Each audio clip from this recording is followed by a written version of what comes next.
Tell me, Ritu, does our childhood really form the blueprint of our adult life? It certainly does. In the first 7 years of life, the brain is like a sponge. It absorbs everything that happens to us and around us. However irrelevant or insignificant these events may seem, they create our beliefs. And more importantly, they impact our present life.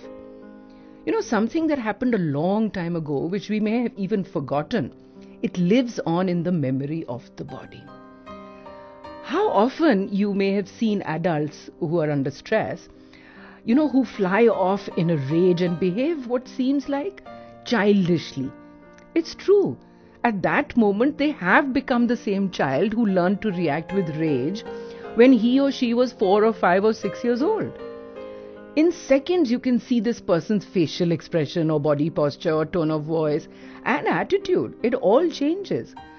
So early childhood memories are the source from which children start to form their beliefs about themselves and about their world. Let me give you an example. If a child believes that his parents are giving more attention to, say, his younger sister, then he may develop a belief that his parents have replaced him and don't love him as much. But how can these past incidents affect his life much later? Simply that he might always believe that someone else will be preferred over him, wherever he goes, in his family or at work or even in social relationships. And this may permeate to other love partnerships too. He may be really insecure every time, for instance, his wife talks to other men. Yeah, that's the way he sees life. Now ask yourself, how many similar events have impacted your current beliefs? Well, there may be many. I'll have to think about it. But what can we do about it? We can change cellular memory whenever we make the choice to do so. Just like we train muscles that have been injured, we can retrain memory neurons in the brain. We just need to reorganize the past memory and relieve the stress that it's holding. And by doing so, we change our present perception and then, of course, behave in an entirely new fashion.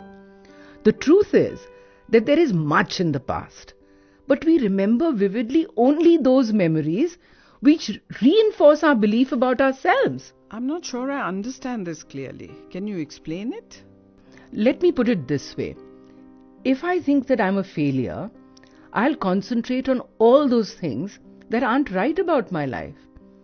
Like I don't have money, or I don't have friends, or I don't have the right job, etc. All these things will reinforce my belief of being a failure. Or, for instance, what if you feel you're lonely? You feel lonely because you believe in loneliness, first of all. From the past, then, you will draw up all those memories which may tell you that you deserve to be lonely because either you're not attractive, or you're not rich, or you're not intelligent. See, whatever you think about, worry about, and talk about is what is real for you. It is because you believe that to be true. And that acts like a magnet and pulls towards you all similar thoughts, and you perpetuate the same things again and again and again.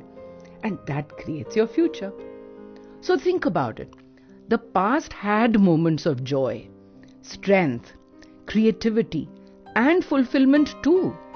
How come we don't think about that?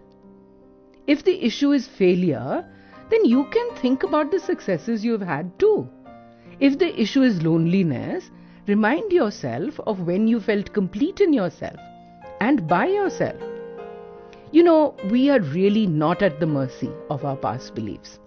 We only get trapped by the past when we don't make a new choice. So do it now. It's never too late.